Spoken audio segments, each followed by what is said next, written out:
우리 주님의 은혜와 평강이 넘치기를 빕니다. 살아가면서 하나님을 경험하고 싶으십니까? 제가 최근에 헨리 블랙가비의 하나님을 경험하는 삶이라는 책을 읽으면서 이 글을 읽고 굉장히 충격을 받고 이것이었는데 하고 느낀 문장이 있습니다. 이분이 말하기를 하나님은 항상 당신의 주위에서 일하고 계십니다. 어때요? 그런 것 같습니까? 제가 이 글을 읽으면서 그래 맞지. 하나님은 항상 내 주위에서 일하고 계시지. 그런데 내가 왜 이것을 잘 의식하지 못하고 살았을까? 그래서요, 그 다음부터는 제가 이렇게 의식을 해봤습니다. 어떤 상황에서든지 그래, 하나님께서 항상 내 주위에서 일하고 계시지. 그러면서 여러 가지 보는 시각이 달라지게 되더라고요.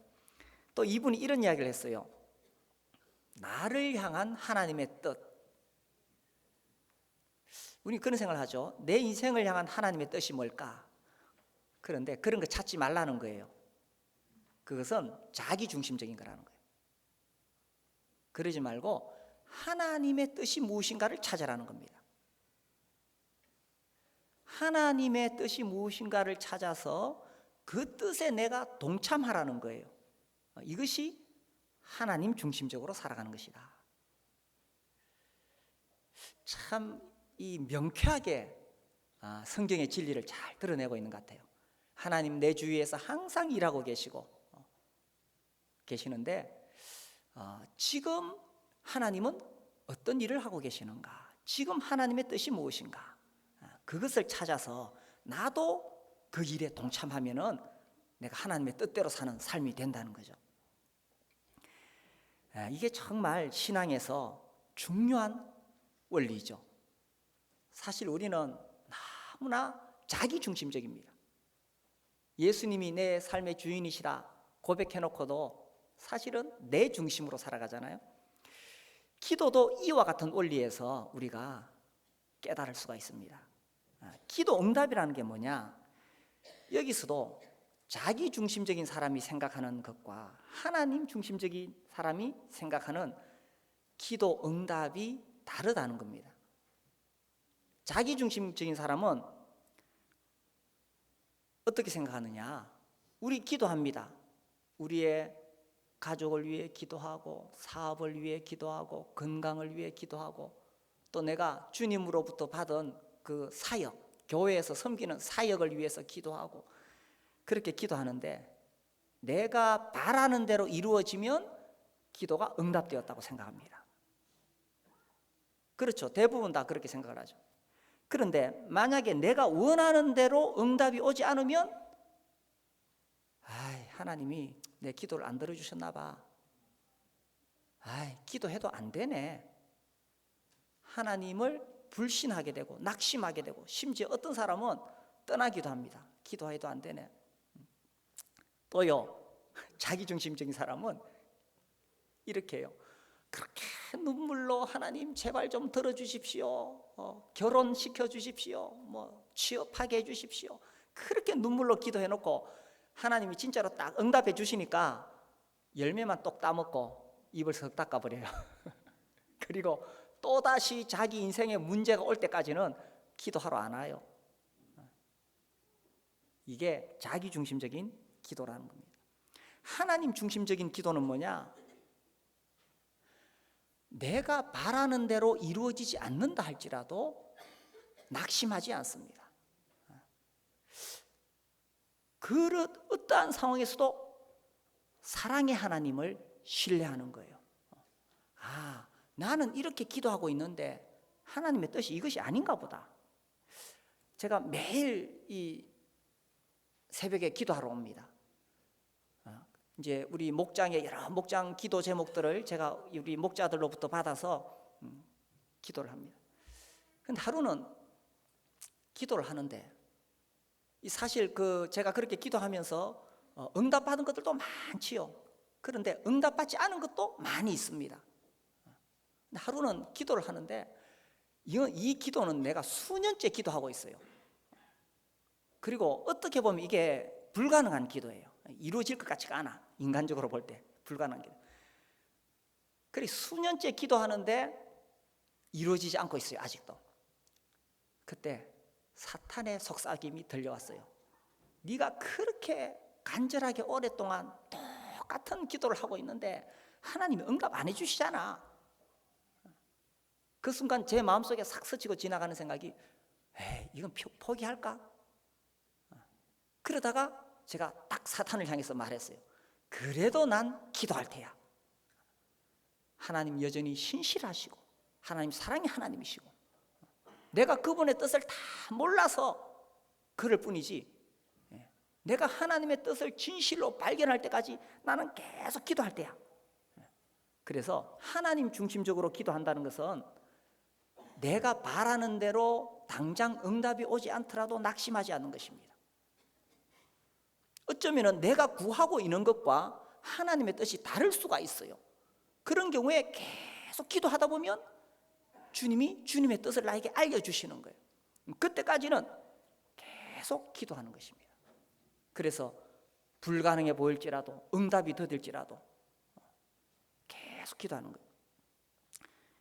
그래서요 우리가 하나님이 어떤 분이신가를 정말 알아야 되는데 하나님이 사랑의 하나님이다 이렇게 말을 하면서도 우리가 그 하나님을 잘 신뢰하지 못할 때가 많이 있죠. 우리 로마서 8장 말씀 한번 볼까요? 로마서 8장 우리 잘 아는 말씀 이 32절에 보시면은 자기 아들을 아끼지 아니하시고 우리 모든 사람을 위하여 내주시니까 어찌 그 아들과 함께 모든 것을 우리에게 주시지 아니하겠느냐.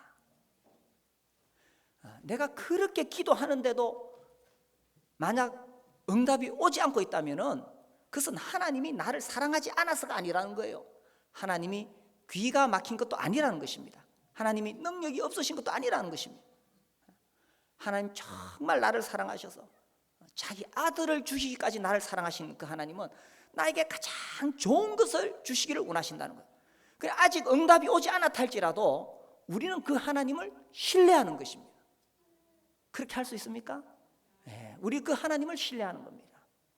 내가 바라는 대로 응답이 되지 않더라도 내가 원하는 시점에 빨리 이루어지지 않는다 할지라도 자기 아들을 아끼지 아니하시고 우리 모든 사람을 위하여 내주시니가 어찌 그 아들과 함께 모든 것을 우리에게 주시지 아니하겠느냐. 이 하나님을 믿는 것입니다. 그래서요 기도라는 것이 하나님을 막 협박해가지고 주님 왜 안 들어주십니까? 내가 이렇게 기도했는데 하나님 정말 이럴 수 있습니까? 내가 이렇게 기도했는데 오히려 상황은 더 악화되고 있고 사업은 더 어려워지고 있고 자식은 더 애를 먹이고 내가 원하는 뜻을 하나님께 강요해서 이루어지게 하려고 하는 것은 내가 주인이 된 거예요. 하나님을 내가 이용하려고 하는 거예요. 그것이 아니라 기도하면서 주님의 뜻이 이루어지기를 주님이 주인이시고 주님 나의 바람은 이것인데 그렇게 기도하는 겁니다. 그래서 주님의 뜻이 이루어지도록 그렇게 기도하는 거죠. 자, 그렇게 기도할 때 어떻게 기도해야 되느냐? 오늘 본문의 18절 보시면 모든 기도와 간구를 하되 모든 기도와 간구 개인적으로도 기도하고 공적인 자리에서도 기도하고 우리가 주일에 이 예배 시간에 하나님께 우리 모든 형제님들이 기도할 수 있는 기회가 주어집니다. 그때에 우리 형제님들이 기도하는 거예요. 수요일에도 자유롭게 우리 형제님들이 기도할 수 있는 기회가 주어집니다. 공적인 자리죠. 거기도 기도하는 거예요. 그 외에도 공적인 자리에서 기도할 기회가 주어졌을 때 계속 기도하는 것입니다. 또 개인적으로도 계속 기도하는 것입니다. 그래서 무슨 일이든지 계속 기도하는 거죠. 큰 일이든지 작은 일이든지. 우리 예수 믿는 사람은 숨 쉬는 것이 기도잖아요. 제가 기도에 대해서 설교할 때마다 꼭 하는 이야기가 있습니다. 기도가 막히면 뭐가 막힙니까? 기도가 막히면 기도가 막히죠. 만약에 누가 내 목을 확 이렇게 쪼고 있으면은 그래 가만히 있겠습니까? 누가 내 목을 쪼아서 이 숨이 막히면 확 쳐내고. 근데 많은 그리스도인들이 이 마귀가 이 내 목을 조여 오는데도, 내 영적인 생명의 목을 조여 오는데도 가만히 이러가 있는 거예요. 자기 기도가 막힌 줄 모르고. 제가 최근에 뉴스를 보면서 참 가슴 아팠고 너무 부끄럽고, 내가 국민의 한 사람으로서 참 부끄러웠어요. 우리나라가 어쩌다가 이 나라에 이런 일이 생겼을까? 내가 하나님의 사람으로 정말 나라를 위해 기도하지 못했구나. 아유, 우리 형제자매들 뉴스 보시고 너무 참 막 마음에 막 복잡한 생각이 들죠. 의분도 들고. 아무튼 우리 이번 수요일부터라도 교회 공식 집회에서 다 나라를 위해서, 지도자들 위해서 기도하도록 합시다. 모든 기도와 간구를 하되, 그저 기도로 살아가는 거예요. 하되 항상 성령 안에서 기도하고. 이렇게 기도와 간구를 하는데 성령 안에서 기도한다. 이게 무슨 뜻일까? 이제는 자기 중심적인 기도, 내 뜻이 이루어지기를 바라는 그런 기도를 하는 것이 아니라 하나님 중심적인 기도를 하는 거예요. 주님의 뜻이 무엇일까? 하나님은 항상 당신의 주위에서 일하고 계십니다.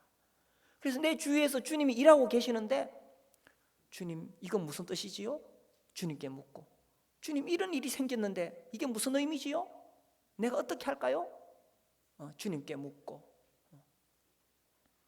항상 성령 안에서 기도하는 겁니다.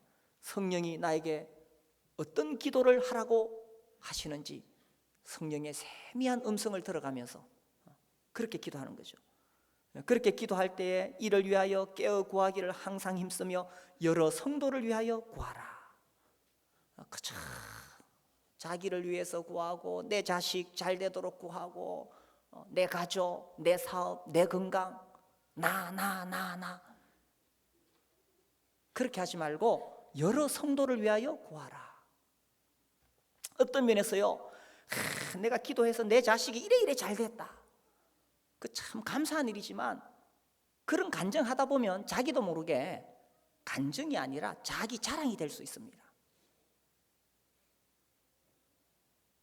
우리가 기도 응답에 대한 간증을 할 때는 내가 정말 그 형제님을 위해서 기도했고, 그 자매님을 위해 기도했고, 교회를 위해 기도했고, 그래서 주님이 이렇게 역사하셨다. 이게 주님을 높이는 거예요.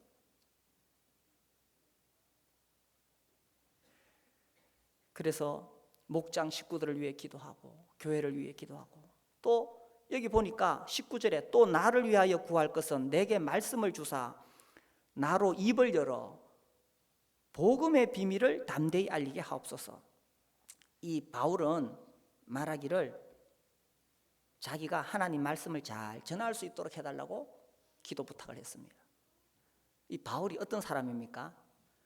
신약 성경의 거의 절반을 기록한 사람입니다. 하나님으로부터 직접 계시를 받은 사람입니다. 이런 사람이 뭐 하나님 말씀 잘 전하게 해달라고 기도 부탁할 게 뭐가 필요하겠어요? 그렇지만 이 복음의 비밀은 너무나 놀라운 것이고, 너무나 심오한 것이고, 이 복음의 비밀은 너무나 존귀한 것이기 때문에 이것을 내가 잘 전할 수 있도록 나를 위해 기도해달라. 우리 형제자매님들이 주일 예배 이 강단을 위해서, 말씀을 위해서 기도하시는지 모르겠습니다. 말씀 전하는 사람을 위해서 기도해야 됩니다. 우리가 설교를 저렇게 하나 비판하기는 쉬워요. 아이언사이드의 책에 그런 이야기 나옵니다. 사람들이 설교자를 쉽게 비판한다. 그러나 그들을 위해 기도하지 않는다. 그래서 설교자들 위해서 계속 기도해야 됩니다. 하나님의 말씀을 바르게 전하도록. 그렇게 기도한 사람은 틀림없이 주일날 하나님 말씀 들으면서 표현하자면 은혜를 받습니다. 마음에 답을 얻어갑니다. 마음에 힘을 얻어가고 지혜를 얻어가게 됩니다. 그런데 비판하는 사람은 절대로 하나님 음성을 들을 수가 없습니다.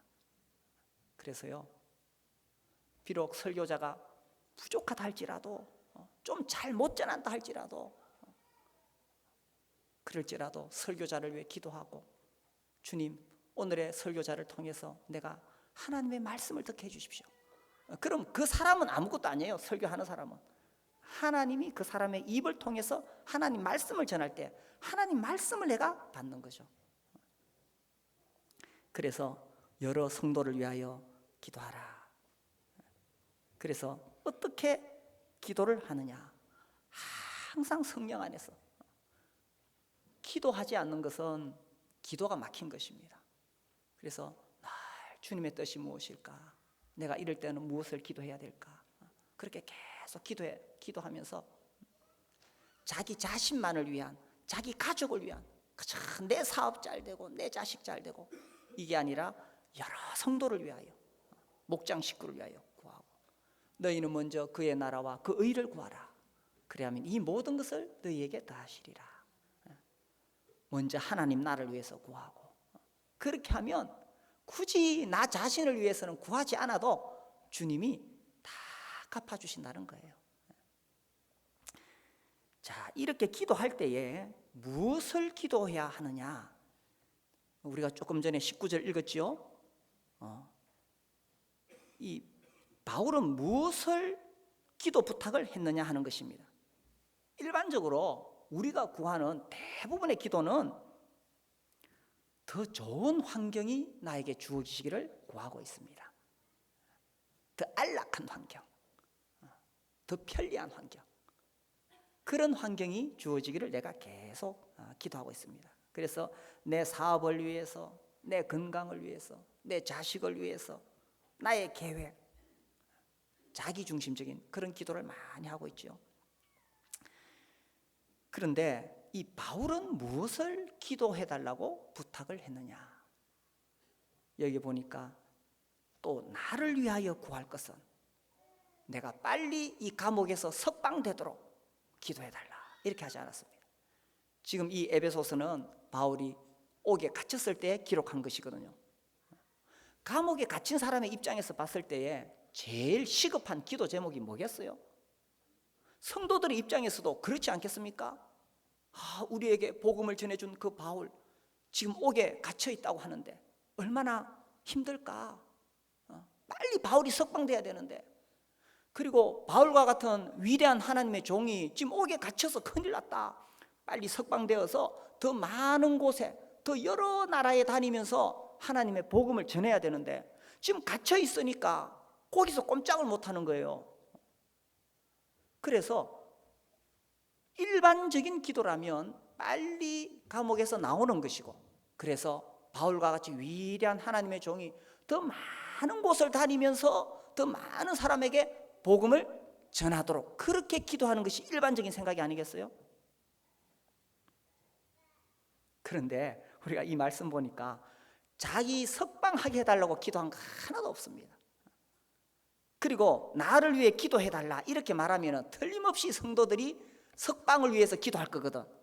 그러니까 구체적으로 무엇을 기도해야 될지를 딱 이야기를 해줍니다. 나를 위하여 구할 것은 내게 말씀을 주사 나로 입을 열어 복음의 비밀을 담대히 알리게 하옵소서 할 것이니. 그래서 구체적으로 무엇을 기도해야 될지를 딱 이렇게 가르쳐 주는 겁니다. 이 바울 편에서 무엇을 생각했겠습니까? 내가 지금 감옥에 갇혀 있는데 여기서 빨리 석방되어서 더 좋은 환경으로 간다, 그게 아니라 바울은 뭘 생각했느냐면, 내가 지금 여기 감옥에 갇혔는데 주님이 왜 나를 이곳으로 보내셨을까? 하나님은 항상 내 주위에서 일하고 계시는데 주님이 왜 나를 이곳으로 보내셨을까? 주님의 뜻이 있을 거야.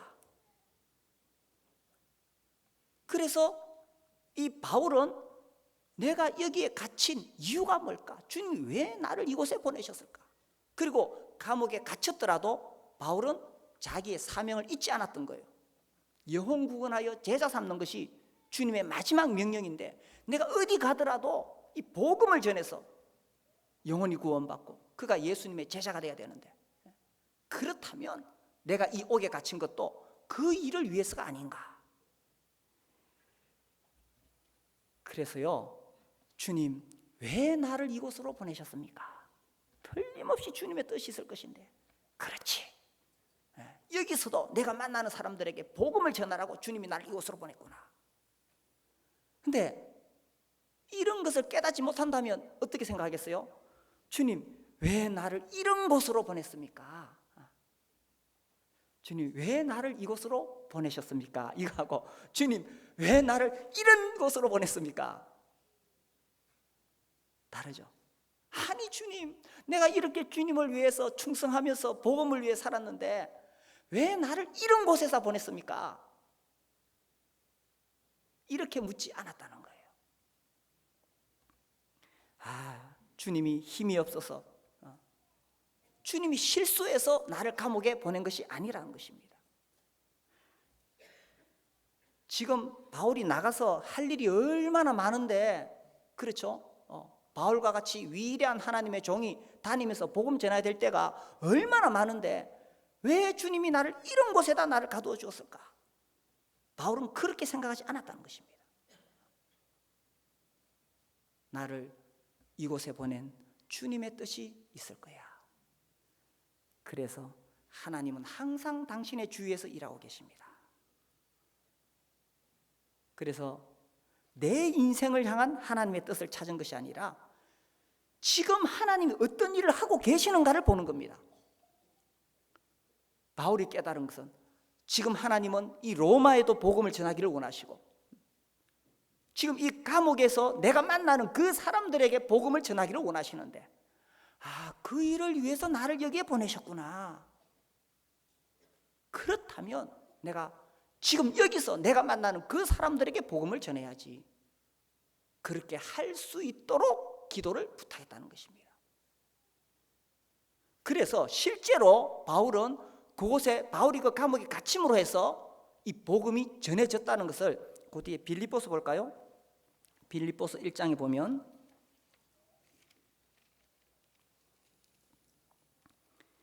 12절, 형제들아 내가 당한 일이 도리어 복음 전파의 진전이 된 줄을 너희가 알기를 원하노라. 이해되시죠? 이러므로 나의 매임이 그리스도 안에서 모든 시위대 안과 그 밖에 모든 사람에게 나타났으니, 형제 중 다수가 나의 매임으로 말미암아 주 안에서 신뢰함으로 겁 없이 하나님의 말씀을 더욱 담대히 전하게 되었느니라. 어떤 이들은 투기와 분쟁으로, 어떤 이들은 착한 뜻으로 그리스도를 전파하니, 이들은 내가 복음을 변정하기 위하여 세우심을 받은 줄 알고 사랑으로 하나, 그들은 나의 매임에 괴로움을 더하게 할 줄로 생각하여 순수하지 못하게 다툼으로 그리스도를 전파하느니라. 그러면 무엇이냐? 그 치레로 하나 참으로 하나 무슨 방도로 하든지 전파되는 것은 그리스도니, 이로써 나는 기뻐하고 또한 기뻐하리라. 바울이 감옥에 갇힌 덕분에 오히려 12절에 이 복음 전파의 진전이 있었다라는 것을 바울은 딱 발견했던 것입니다. 만약에 그가 부정적인 생각으로 하나님 왜 나를 이런 곳에다가 가두었을까 하고 불평하고 원망했다면은 이런 하나님의 역사를 볼 수 있는 눈이 없었을 거예요. 하나님께서 우리 주위에서, 내 주위에서 계속 역사하시는데도 내가 하나님을 신뢰하지 못하면 하나님이 하시는 그 일을 볼 수가 없다는 것입니다. 하나님 지금 내 주위에서 계속 일하고 계시는데 내가 그것을 볼 수 없으면 주님의 뜻을 발견할 수 없고 그 뜻에 내가 동참할 수 없다는 것입니다. 그런데 바울은 옥에 갇혔을지라도 주님이 나를 이곳에 보낸 뜻이 있을 거야. 주님 뭘 원하실까? 그런 눈으로 딱 보니까 자기가 옥에 갇힘으로 해서 더 복음이 확 전파되는데 두 부류의 사람이 있었어. 한 부류는 정말 이 순수한 뜻으로 막 복음을 전했고, 또 한 부류는 바울에 대한 시기가 있었는 거예요. 아, 저 사람 그렇게 유명하다더니만 갇혔구나. 이제 내가 해야지. 그런데 바울은 어떻게 하든지 간에 예수님이 전파되면 좋은 일이니까. 지금 내가 처해 있는 곳이 어떤 곳이냐 하는 것입니다. 내가 지금 속해 있는 가정, 내가 만난 남편과 아내, 그 사람들이 변화되기를 구하는 것이 기도일까? 내가 속해 있는 직장, 나를 괴롭히는 상사, 그 직장의 과다한 업무, 내가 하고 있는 사업, 이런 것들이 막 변화되는 것이, 그것을 구하는 것이 하나님의 뜻일까? 아니면 그런 환경 속에서 하나님 지금 무슨 일을 하고 계시지 않을까? 내가 지금 그곳에 있다면은 내 주위에서 지금 하나님이 일하고 무슨 일을 하고 계실까? 를 발견해서 그 일에 동참하는 것이죠. 요셉은 감옥에 갇혔습니다. 그 감옥에 갇히기 전에 이 노예로 팔려왔죠. 노예로 팔려왔을 때에 아니 그 부잣집 아들로서 정말 고운 채색 옷을 입고 좋은 음식 먹고 좋은 대우를 받던 그 요셉이 형들의 시기로 그 이집트로 끌려와가지고 노예가 되었어요. 하루아침에 모든 것을 다 잃어버리고 그저 주인이 시키는 대로 그렇게 살아야 되는 노예가 되었습니다. 그때 마냥 요셉이 내가 왜 여기에 왔을까? 하나님 왜 나를 이런 곳으로 보냈습니까? 주인이 주는 음식 보니까 이거 먹을 만한 음식이 아니에요. 자기가 아버지 집에 있을 때 정말 맛있는 음식 먹었는데 종한테 주는 음식이 뭐 어떤 거겠어요? 나 이거 안 먹을래요. 단식 투쟁하고 기회만 있으면 거기서 도망가려고 어떻게 하면 내가 이집트를 탈출해서 다시 아버지 집으로 갈 수 있을까? 틈을 노리고. 요셉은 그렇게 살지 않았어요. 그러다가 또 이 모함을 받아서 감옥까지 갇혔네. 그 감옥에 갇혔을 때 얼마나 억울하겠어요. 하나님, 내가 이렇게 하나님 믿으면서 살아왔는데 내가 지금 감옥에 갇혀야 됩니까? 하나님을 향해서 원망하고 불평하고 그렇게 하지 않았죠. 요셉은 자기가 처한 그 환경에서 하나님의 뜻을 따라 살아갔던 것입니다. 보디발의 집에 노예로 팔렸을 때에도 거기서 정말 성실하게 일했고, 또 감옥에 갇혔을 때도 그렇게 했고, 하나님 내 주위에서 항상 일하고 계시는데, 하나님이 실수하신 게 아니잖아요. 요셉을 이집트의 노예로 팔게 하시고 또 감옥에 갇히게 하신 것도 하나님 실수하신 게 아니잖아요. 하나님께서 요셉에 대한 인생을 그렇게 계속 인도해 가고 계셨는 거예요. 그러니까 실제로 요셉은 그 주위에서 하나님이 계속 역사하고 계셨다는 거예요. 그래서 지금 내가 처해 있는 이 환경에 내가 원망하고 불평하고 이 환경이 바뀌기를 기도하고, 그래서 내 원대로 환경이 달라지면 기도 응답 받았다, 할렐루야. 요새는 뭐 할렐루야보다 놀렐루야 그러대요. 하나님이 막 이렇게 극적으로 막 내 사업에 대박을 주셨다, 막 할렐루야 막 이렇게 이야기하고. 그런데 내가 그렇게 사업을 위해서 기도하는데 사업은 안 풀리고 점점 어려워지고 자식은 애를 먹이고, 그러면은 하나님이 지금 나를 떠나신 것입니까? 그러면 하나님이 지금 내 주위에서 역사하지 않고 계시는 겁니까?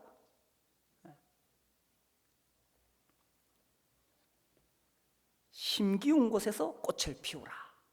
제가 이 말을 듣고 맞아, 그렇지. 지금 내가 힘기운 곳에서 꽃을 피우라.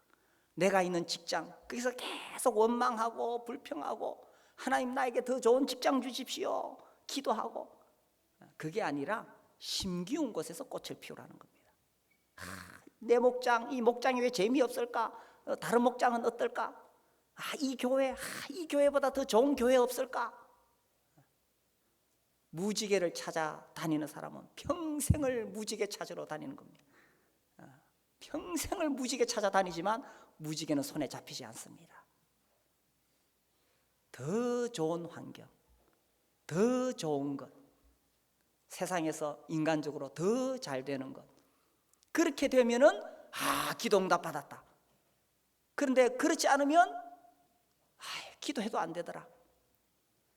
사실은 처음부터 내가 기도를 잘 못하고 있었다는 것입니다. 내가 원하는 대로 이루어지도록 기도하는 것이 아니라 주님이 원하시는 뜻을 기도해야 된다는 거예요. 요셉은 보디발의 집에 노예로 팔려왔을 때 거기서 탈출해서 집에 가도록 기도하지 않았다는 거예요. 주님, 내가 왜 이 보디발의 집에 노예로 팔려왔습니까? 여기서 지금 내가 할 일이 무엇입니까? 그래서 그가 심기운 곳에서 꽃을 피우는 거예요. 옥에 갇혔을 때에도 주님, 왜 나를 이런 곳에 보냈습니까? 불평하지 않고, 여기서도 주님은 역사하고 계셔. 그 주님을 절대적으로 신뢰했다는 거죠. 자기 아들을 아끼지 아니하시고 우리에게 주시니까 아들과 함께 가장 좋은 것, 모든 것, 그것을 우리에게 선물로 주시지 않겠느냐. 이 하나님을 신뢰하게 될 때에 우리가 주님의 뜻에 따른 기도를 할 수가 있다는 것입니다. 내 뜻대로, 내 원하는 대로 이루어지지 않아도 우리가 주님을 신뢰할 수 있다는 것입니다. 어떤 형제님이 이 병이 나서 병원에 입원했어요. 그래서 다 기도하고 성도들이 기도하고 다 기도했는데 병이 점점 악화되어 갔어. 오랫동안 병원 생활을 하다가 결국 주님 나라로 갔어요. 주님, 우리의 기도를 듣지 않으셨는가? 그런데 놀라운 것은 그 형제님이 병원에서 주님의 뜻을 발견했어요. 주님이 나를 이곳으로 보낸 것은 여기 있는 사람들에게 내가 빛과 소금으로서 그리스도의 향기를 드러내기를 원하시는구나. 그래서 그분이 정말 마지막까지 하늘나라를 소망하고 주님을 의지하고 경건한 모습으로 살아갔어요. 그 병실에 있는 다른 환자들이 다 감동을 받았어요. 예수 믿는 사람은 저렇게 사는 거구나.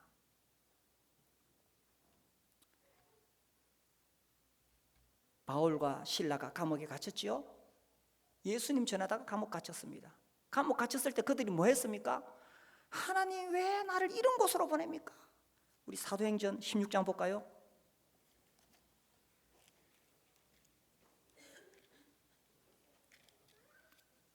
사도행전 16장에 보면은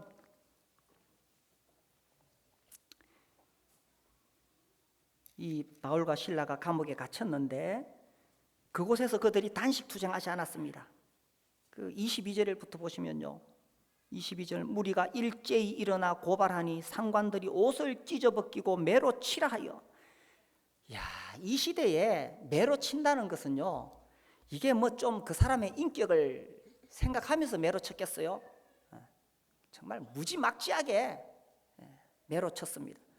23절, 많이 친 후에, 적게 때린 것도 아니고 많이 친 후에 옥에 가두고 간수에게 명하여 든든히 지키라 하니 그가 이러한 명령을 받아 그들을 깊은 옥에 가두고, 여기 깊은 옥이라 하면 정말 햇빛도 안 들어오는 정말 구덩이에다가 집어넣었다는 겁니다. 그 발을 착고에 든든히 채웠더니, 이 착고에 채웠다는 것은 발이 꼼짝도 못하도록 이렇게 쪼그리고 앉아서, 그 옥에서 쪼그리고 앉아서 그렇게 지내야 됩니다. 그런데 25절, 한밤중에 바울과 실라가 기도하고 하나님을 찬송하며 죄수들이 듣더라. 지금 이런 상황에서 무슨 기도가 나오고 무슨 찬송이 나오겠어요? 바울과 실라가 그 감옥에 갇혔을 때 왜 그런 감옥에 갇혔는지 이해를 못했을 겁니다. 하나님, 왜 나를 이곳에 가두었습니까? 이해를 못하는 거예요. 그러나 그들은 하나님을 신뢰했어요. 자기 아들을 아끼지 아니하시고 그 아들과 함께 모든 것을 주시는 그 하나님을 신뢰했기 때문에 주님이 나를 여기에 가두었다 할지라도 우리는 주님을 신뢰한다. 그것을 보여드리기 위해서 기도하고 찬송하고. 그러니까 그 밑에 보니까 지진이 일어났네요. 그죠? 우리 지금 지진은 무서워하는데 여기서 일어난 지진은 하나님께서 일으킨 것입니다.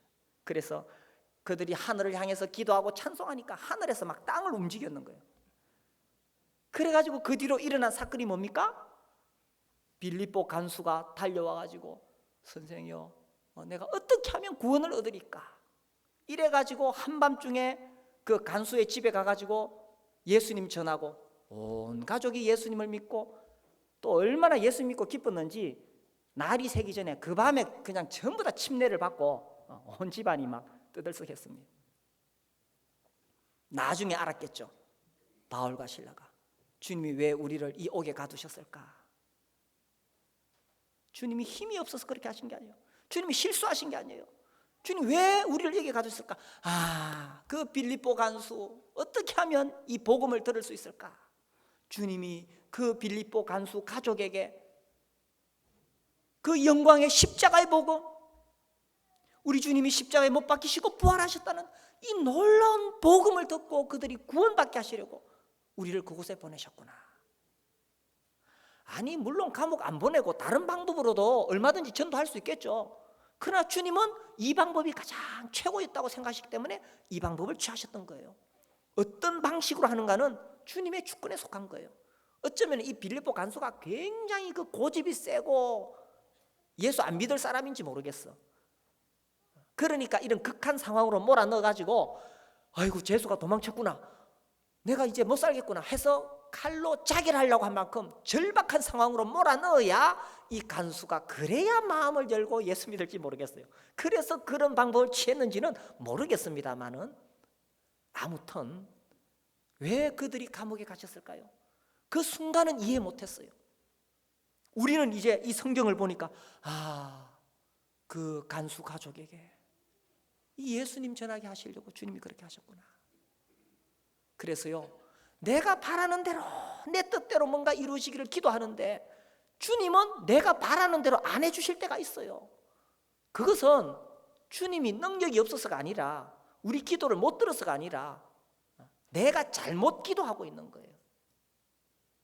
오히려 주님 지금 내 주위에서 어떤 역사를 하고 계시는가, 주님이 지금 어떤 일을 하고 계시는가, 그 뜻을 발견해서 그 뜻을 구하고 내가 그 뜻에 순종하면서 살아가면 하나님의 뜻에 동참하는 사람이 되는 것입니다. 그래서요, 이 기도라는 것은 내가 원하는 대로 하나님을 자꾸 바꾸려고, 하나님을 조정하려고, 이게 기도 아닙니다. 아니 그럼 뭐예요? 내가 주인이고 하나님이 내 종이 되는 거잖아요. 내가 주인입니까? 하나님 주인입니까? 온 우주 만물을 만드신 가장 위대하고 영광스러운 하나님, 내가 그 하나님을 내 마음대로 조정하겠다고요? 얼마나 악한 교만입니까? 그게 아니라 하나님 지금 일하고 계시는데, 하나님 역사하시는데 그 하나님의 역사에 내가 동참하는 거예요.